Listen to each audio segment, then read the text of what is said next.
आगामी महापालिका निवडणुकांच्या पार्श्वभूमीवर उद्धव ठाकरेंनी जिल्हा प्रमुख संपर्क प्रमुखांची बैठक घेतली। स्थानिक पातळीवर युती आघाडी करण्यासंदर्भात आढावा घेण्याच्या सूचना त्यांनी पदाधिकाऱ्यांना दिल्या। युतीसाठी दबावाचं राजकारण करू नका, आम्हाला हवा तोच निर्णय घेणार असं वक्तव्य मनसे नेते संदीप देशपांडेंनी केलं। दरम्यान 7 आमदार असताना सकारात्मकता कुठे होती असा सवालही त्यांनी संजय राऊतांना विचारला। शिवसेना युबीटी सोबत युतीच्या चर्चांवर मनसे नेत्यांकडून सवाल उपस्थित करण्यात आलाय। शिवसेना युबीटीनं काँग्रेस राष्ट्रवादीबरोबर आघाडी करताना भाषणातून प्रस्ताव दिला होता का? महाविकास आघाडी गुप्त बैठकांमधूनच केली होती ना? मग मनसेच्या बैठकांवर इतकी आगपाखड का करता असा सवाल मनसेच्या वरिष्ठ नेत्यांनी विचारल्याची माहिती सूत्रांनी दिली। देवदर्शनासाठी सोलापूर दौऱ्यावर असलेल्या मनसे नेते बाळा नांदगावकर यांनी सोलापुरातील शिवसैनिकांची भेट घेतली। उद्धव ठाकरे राज ठाकरे यांच्या युतीच्या चर्चा सुरू असताना स्थानिक पातळीवर देखील कार्यकर्त्यांचे मनोमिलन सुरू असल्याचं दिसतंय। शिवसेना आणि मनसे युतीबाबत बाळा नांदगावकर यांनी प्रतिक्रिया दिली आहे। राज ठाकरेंच्या मनात जे आहे तेच माझ्या मनात आहे, समय बडा बलवान होता है या वाक्यात बरंच काही अर्थ असतात असं नांदगावकरांनी म्हटलंय। बोल बच्चन भैरवींना मी उत्तर देत नाही असं म्हणत फडणवीसांनी उद्धव ठाकरेंवर जोरदार हल्लाबोल केला।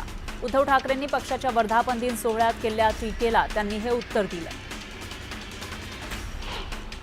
बीएमसी निवडणुकीच्या प्रश्नावर शरद पवारांनी प्रतिक्रिया दिली आहे। मुंबईत आम्हा सर्वांमध्ये उद्धव ठाकरेंचीच ताकद जास्त आहे, त्यांना विचारात घ्यावंच लागेल असं म्हणत मुंबईत उद्धव ठाकरेच वरचढ असल्याचं शरद पवार म्हणाले। 3 महिन्यामध्ये पालिका निवडणुका होणार आहे, स्थानिक स्वराज्य संस्थांबाबत अजून निर्णय नाही असं शरद पवारांनी म्हटलंय। मवियानं एकत्रित लढावं हा विचार आहे, आम्ही तिघे एकत्र बसून निर्णय घेऊ असं पवार म्हणाले। शिवसेना ठाकरे गटानं आणि काँग्रेसनं पॅनल पद्धतीला विरोध केलाय। मुंबई पालिकेत सिंगल वॉर्ड पद्धत असताना केडीएमसीमध्ये पॅनल पद्धत का असा सवाल करण्यात आलाय। तर सर्व पालिकांना सारखेच नियम ठेवण्याची मागणी ठाकरे गटानं केली। हिंदी सक्ती केल्यास मनसे रस्त्यावर उतरून विरोध करणार असल्याचं संदीप देशपांडेंनी म्हटलंय। तर हिंदी सक्ती होऊच देणार नाही, कारण हिंदी सक्ती हे राष्ट्रीय शैक्षणिक धोरणामध्ये नाही असं ते म्हणाले। हिंदीची सक्ती नको, पण हिंदी शिकणं हे विद्यार्थ्यांच्या हिताचं असल्याचं शरद पवारांनी म्हटलंय। बारामतीमध्ये माध्यमांशी संवाद साधताना त्यांनी हे वक्तव्य केलं। बिहारच्या गयामध्येही पावसानं थैमान घातलं। सततच्या पावसामुळे बिहारच्या फाल्गु नदीला पूर आला। मुसळधार पावसामुळे फाल्गु नदीच्या पुरात एक कुटुंब अडकलं। दरम्यान एसडीआरएफच्या पथकानं स्थानिकांच्या मदतीनं या कुटुंबासह सर्व नागरिकांची सुटका केली। राजस्थानची राजधानी जयपूरमध्ये तासभर झालेल्या पावसामुळे शहर पाण्याखाली गेलं। अजमेर रोड हा जलमय झाला होता। या पुराच्या पाण्यात अनेक वाहनं अडकली होती, तर अनेक वाहनं पाण्यात तरंगतायत। नाल्यांची योग्य स्वच्छता न झाल्यामुळे पावसाचं पाणी रस्त्यावर आलं होतं। छत्तीसगडच्या जशपूरमधून एक हृदयद्रावक व्हिडिओ समोर आलाय। तुफान पावसामुळे या परिसरातील अनेक नद्यांना पूर आला, अनेक डॅम ओव्हरफ्लो झाले। दरम्यान याच पुरात एक ट्रॅक्टर अडकला। ओव्हरफ्लो झालेल्या डॅम जवळील पूल ओलांडण्याचा प्रयत्न ट्रॅक्टर चालकानं केला। हा प्रयत्न चालकाच्या अंगलट आला। पाण्याच्या जोरदार प्रवाहात ट्रॅक्टर पुलावर उभा होता। दादरा नगर हवेलीमध्ये पावसाचा हाहाकार पाहायला मिळालेला आहे, तर या ठिकाणी सुरू असलेल्या मुसळधार पावसामुळे रस्त्यांना तळ्याचं स्वरूप आलं। रस्त्यांवर पावसाचं पाणी साचलं, त्यामुळे या ठिकाणी वाहतुकीला मोठा फटका बसला। अनेक वाहनं रस्त्यावर अडकून पडल्याचं चित्र दिसून आलं।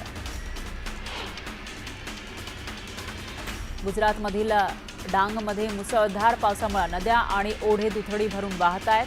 24 तास सुरू असलेल्या पावसामुळे धबधब्यांचा प्रवाहही वाढला, त्यामुळे लोकांना धबधब्याजवळ न जाण्याचं आवाहन करण्यात आलं। नाशिकच्या गंगापूर धरणामध्ये गेल्या 2 दिवसात पडलेल्या पावसानं पाणीसाठ्यात लक्षणीय वाढ झाली आहे। गंगापूर धरणाचा पाणीसाठा 65% वर गेलाय, त्यामुळे नाशिककरांचा पुढील 1 वर्षाचा पिण्याच्या पाण्याचा प्रश्न मिटलाय। राधानगरी धरण क्षेत्रामध्ये पावसाचा जोर कायम आहे। धरणातून 3100 क्युसेक वेगानं पाण्याचा विसर्ग सुरू करण्यात आलाय, तर भोगावती आणि पंचगंगा नदीकाठच्या गावांना सतर्कतेचा इशारा देण्यात आलाय। शिर्डीच्या अकोले तालुक्यातील हरिश्चंद्रगड परिसरामध्ये जोरदार पाऊस कोसळतोय। पावसानं मुळा नदी जून महिन्यातच दुथडी भरून वाहू लागलेली आहे। मुळा नदीवर असलेल्या अंबित आणि पिंपळगाव खांड धरण ओव्हरफ्लो झालंय. नाशिकमधील धरणांच्या पाणी पातळीमध्ये वाढ झाली आहे, त्यामुळे गोदावरी नदी पात्रात पाण्याचा विसर्ग केला जातोय. गोदावरी नदी सध्या दुथडी भरून वाहतीये. अचानक पाणी पातळीत वाढ झाल्यानं नदीकाठच्या गावांना प्रशासनाच्या वतीनं सावधानतेचा इशारा देण्यात आलाय. नाशिकच्या गंगापूर धरणातून गोदापात्रामध्ये पाण्याचा विसर्ग करण्यात आलाय, त्यामुळे गोदावरी नदीवर असलेला सोमेश्वर धबधबा ओसंडून वाहतोय. यावेळी धबधब्याचं मनमोहक दृश्य पाहण्यासाठी नागरिकांनी गर्दी केली. वसई नायगाव इथला एक व्हिडिओ सध्या चांगलाच व्हायरल होतोय. वादळी वाऱ्याच्या तडाख्यामुळे ट्रान्सफॉर्मर पडल्याची घटना सीसीटीव्हीमध्ये कैद झाली आहे. त्यामुळे वीज वितरण विभागाचा भोंगळ कारभार पुन्हा एकदा चव्हाट्यावर आला. रत्नागिरीतील खेडमधील जगबुडी आणि नारंगी नदीला पूर येऊन खेडमध्ये पूरस्थिती निर्माण झाली होती. आज पावसाचा जोर कमी झाला, त्यानंतर पूरही ओसरला. यावेळी तहसीलदार सुधीर सोनवणे यांनी बाजारपेठेत जाऊन पाहणी केली, तर त्यांनी व्यापाऱ्यांशीही चर्चा केली. रत्नागिरी जिल्ह्यातील खेड शहरातील पुराचं पाणी ओसरल्यानंतर जागोजागी महाकाय मगरींचं दर्शन होत आहे. भल्या पहाटे मानवी वस्तीत 8 फुटांची महाकाय मगर शिरली, त्यामुळे नागरिकांमध्ये भीतीचं वातावरण पसरलंय. तर यावेळी वनविभागानं रेस्क्यू ऑपरेशन करत मगरीला नैसर्गिक अधिवासात सोडलं. पुणे शहरामध्ये झालेल्या मुसळधार पावसाने भीमा नदीच्या पाणी पातळीत वाढ झाली आहे. दौंड शहरातील दशक्रिया विधी घाट आणि महादेव मंदिर पाण्याखाली गेले. रायगड जिल्ह्यामध्ये पावसानं विश्रांती घेतलेली आहे. आंबा, कुंडलिका, पाताळगंगा, सावित्री नद्यांची पाणी पातळी आटोक्यात आली आहे. नागोठणे, रोहामधील पूरस्थिती आटोक्यात आली आहे. नागोठणे शहरातील व्यापाऱ्यांचं मोठं नुकसान झालंय. सांगलीच्या कृष्णा नदीच्या ओटी भरणीचा सोहळा मोठ्या उत्साहात पार पडला. कृष्णामाई कुपू नको अशी विनवणी करत महिलांनी कृष्णामाईची ओटी भरत पूजा केली. शहरातील बुरुड समाजाच्या वतीनं दरवर्षी पावसाळा सुरू होताच नदीची ओटी भरण्याचा सोहळा केला जातो. जगबुडीच्या पुरानंतर खेड शहरामध्ये कचरा आणि गाळ पाहायला मिळतोय. पूर ओसरल्यानंतर गाळ आणि कचरा काढण्यासाठी व्यापाऱ्यांची कसरत सुरू आहे. तर खेड शहर पूरमुक्त कधी होणार असा संतप्त सवाल व्यापाऱ्यांनी विचारला. शेकडो दुकानांमध्ये पाणी शिरलं, त्यामुळे फर्निचरसह व्यापाऱ्यांचं मोठं नुकसान झालंय. नाशिक शहरासह मराठवाड्याला पाणी पुरवठा करणाऱ्या गंगापूर धरणातून 1000 क्युसेकनं गोदावरी नदीपात्रामध्ये पाण्याचा विसर्ग सुरू आहे. गंगापूर धरणाच्या पाणलोट क्षेत्रामध्ये सुरू असलेल्या संततधार पावसामुळे गंगापूर धरण जवळपास 50% भरलंय. खडकवासला धरणातील पाणी साठ्यात वाढ झाली, त्यानंतर 15000 क्युसेक वेगानं पाण्याचा विसर्ग केला जातोय. मुळा मुठा नदीपात्रामध्ये पाण्याचा विसर्ग केल्यानंतर पाणी रस्त्यावर आलं आणि त्यामुळे भिडे पूल परिसरातील रस्ते पाण्याखाली गेले. कोयना धरणाच्या पाणलोट क्षेत्रामध्ये तुफान पावसाने हजेरी लावली, त्यामुळे धरणाच्या पाणी पातळीत कमालीची वाढ झाली. त्यामुळे पाणी पातळी नियंत्रित ठेवण्यासाठी पायथा विद्युतगृहाचं एक युनिट सुरू करून 1050 क्युसेक वेगानं विसर्ग कोयना नदीपात्रामध्ये सोडण्यात येणार आहे. मागील काही दिवसांपासून पडणाऱ्या सततच्या पावसाचा शेवंतीच्या पिकाला फटका बसलाय. शेवंतीची मुळकूस होऊन शेवंती खराब झाली, तर फुलांमध्ये पाणी साचलं, त्यामुळे बाजारभावही मिळत नाहीये. त्यामुळे शेवंती उत्पादक शेतकऱ्यांचं मोठं नुकसान झालंय. अहिल्यानगर जिल्ह्यातील भंडारदरा धरण परिसरातील निसर्ग पर्यटकांना खुणावू लागलेला आहे. घाटमाथ्यावर जोरदार पाऊस कोसळतोय, त्यामुळे अनेक धबधबे ओसंडून वाहू लागले. सिंधुदुर्ग जिल्ह्यामध्ये पावसाची रिपीट सुरू आहे. समाधानकारक पाऊस पडल्यानं बळीराजा सुखावला. दरम्यान सिंधुदुर्ग जिल्ह्याला पावसाचा येलो अलर्ट जारी करण्यात आलाय. कुडाळ तालुक्याच्या नारूर गावातील सरनोबतवाडीकडे जाणारा रस्ता अतिवृष्टीमधून वाहून गेला. त्यामुळे विद्यार्थ्यांचा शाळेकडे जाणारा मार्ग हा बंद झाला आहे. तर पर्यायी मार्ग नसल्यानं जीव मुठीत घेऊन विद्यार्थी आणि नागरिकांना या रस्त्यावरून ये-जा करावी लागते. रत्नागिरीच्या दापोलीमधील 5 पांढरी गावाला दरडीचा धोका आहे. 125 कुटुंबांना स्थलांतरित करण्याचे आदेश देण्यात आले, तर भीतीच्या छायेखाली जीवन जगण्याची वेळ या गावकऱ्यांवर आली. वाशिम बस स्थानक परिसरातील जुनं झाड वादळी वाऱ्यामुळे कोसळलं. माहिती मिळताच नगर परिषदेच्या कर्मचाऱ्यांनी रात्री उशिरा जेसीबीच्या साहाय्यानं झाड हटवून मार्ग मोकळा केला. त्यामुळे प्रवाशांची होणारी गैरसोय दूर झाली. नाशिक जिल्ह्यामध्ये पावसानं जोरदार हजेरी लावलेली आहे। यामुळे नांदूर मधमेश्वर धरणातून 22,345 क्युसेक पाण्याचा विसर्ग सुरू आहे। दरम्यान धरण क्षेत्रामध्ये स्टंटबाजी करणाऱ्यांविरोधात कारवाई केली जाणार आहे। पंढरपूरमध्ये चंद्रभागा नदीमध्ये बुडून एका तरुणाचा मृत्यू झालाय। शुभम पावले असा मृत्यू झालेल्या तरुणाचं नाव आहे। दरम्यान नदीकाठी जीवनरक्षक यंत्रणा सज्ज ठेवण्याची मागणी भाविकांनी केली आहे। बुलढाणा शहरातील म्हाडा कॉलनी परिसरात 4 बिबट्यांचा बाबर आढळलाय। यामुळे नागरिकांमध्ये भीतीचं वातावरण आहे। बिबट्यांचा बंदोबस्त करण्याची मागणी नागरिकांनी केली आहे। छत्रपती संभाजीनगरमध्ये घाटीचे अधिष्ठाता शिवाजी सुकरे यांचं वाहन आंदोलकांनी अडवलं। यावेळी सुरक्षा रक्षक आणि आंदोलकांमध्ये झटापट झाली। निवेदन घेण्यासाठी कोणीही हजर नसल्यानं आंदोलकांनी आक्रमक पवित्रा घेतला। परळीच्या टोकवाडी गावामध्ये गतिरोधकाच्या मागणीसाठी गावकरी आणि शाळकरी मुलांनी रास्ता रोको आंदोलन केलं। तातडीनं गतिरोधक बनवण्याची मागणी केली। वाशिम शहरामध्ये योग दिनानिमित्त जनजागृती रॅली काढण्यात आली। यावेळी मोठ्या संख्येनं नागरिकांनी रॅलीमध्ये सहभाग घेतला। अतिवृष्टीच्या अनुदान वाटपामध्ये 100 कोटींचा घोटाळा झाल्याचा आरोप आमदार बबनराव लोणीकर यांनी केलाय। तर दोषींची मालमत्ता जप्त करून फौजदारी गुन्हा दाखल करावा अशी मागणी त्यांनी केली। छत्रपती संभाजीनगरच्या सिद्धार्थ उद्यानाच्या प्रवेशद्वाराची भिंत कोसळली आणि 11 जून रोजी 2 महिलांचा त्यामध्ये मृत्यू झाला। अद्यापही संबंधितांवर कारवाई झाली नसल्याचा आरोप केला जातोय। तर तातडीनं कारवाईची मागणीही करण्यात आली आहे।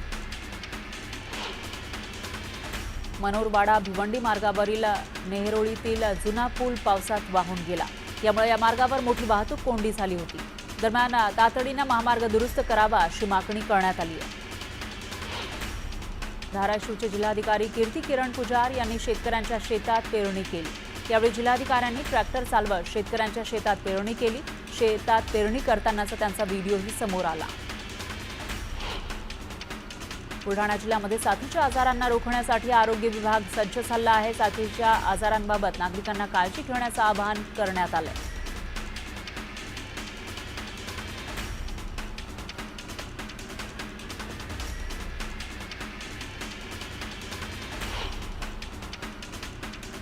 एक ब्रेकिंग न्यूज आहे। संभाजी भिडेंच्या भाषणाला परवानगी नाकारल्याची माहिती समोर येते। पुणे जंगली महाराज मंदिरात संभाजी भिडे यांचं भाषण होतं, पण त्याला परवानगी दिलेली नाही। शिवप्रतिष्ठानचे सर्व धारकरी पुण्यामध्ये दाखल झाले। संभाजी भिडे आणि शिवप्रतिष्ठानचे धारकरी पालखीला बंधन करणार आहेत। दरवर्षीप्रमाणे याही वर्षी संत तुकाराम महाराज यांच्या पालखीला बंधन करण्यासाठी संभाजी भिडे पुण्यात पोहोचले। यंदा जंगली महाराज मंदिरात संभाजी भिडे यांच्या भाषणाला पोलिसांनी परवानगी दिलेली नाही। दरवर्षीप्रमाणे धारकरी पालखीचं दर्शन घेणार आहेत। शिवप्रतिष्ठानचे संभाजी ब्रिगेड सुद्धा या ठिकाणी दाखल झाल्याची माहिती समोर येते। शिवप्रतिष्ठानचे जे धारकरी आहेत ते आहेत, त्याचबरोबर संभाजी ब्रिगेड सुद्धा इथं पोहोचले।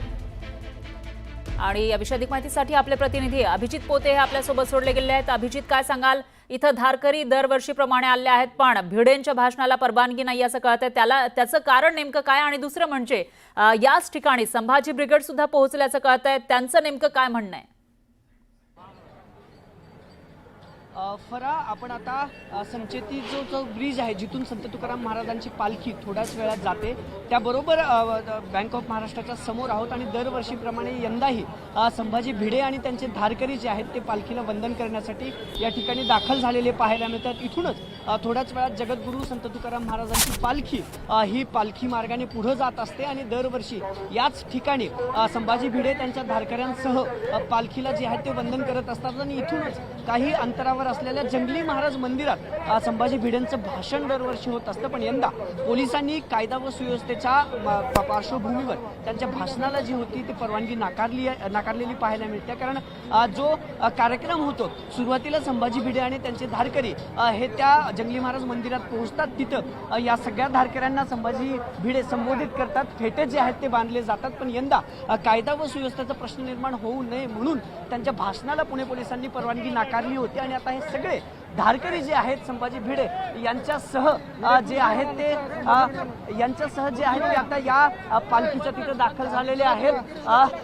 पालखीच्या तिथं दाखल झालेले आहेत। थोड्याच वेळात जगद्गुरू संत तुकाराम महाराजांची पालखी जी आहे ती या ठिकाणी पोहोचत असते आणि दरवर्षी मानवंदना जी आहे ती या सगळ्या धारकऱ्यांकडून जी आहे ती तुकोबांच्या पालखीला केली जाते आणि यंदा देखील थोड्याच वेळात ही मानवंदना होणार आहे. पण सध्याची फार जी माहिती मिळते ना की दरवर्षी प्रमाणे संभाजी भिडे आधी जंगली महाराज मंदिरात येतात, त्यानंतर भाषण त्यांचं होतं, संबोधित करतात धारकऱ्यांना. पण यंदा कायदा व सुव्यवस्थेचा प्रश्न निर्माण होऊ नये म्हणून त्यांच्या भाषणाला जी आहे ती परवानगी नाकारली होती. आता हे सगळे पालखीचा जो मार्ग आहे त्या पालखीच्या मार्गावरती पालखीची वाट बघत थांबलेले आहेत.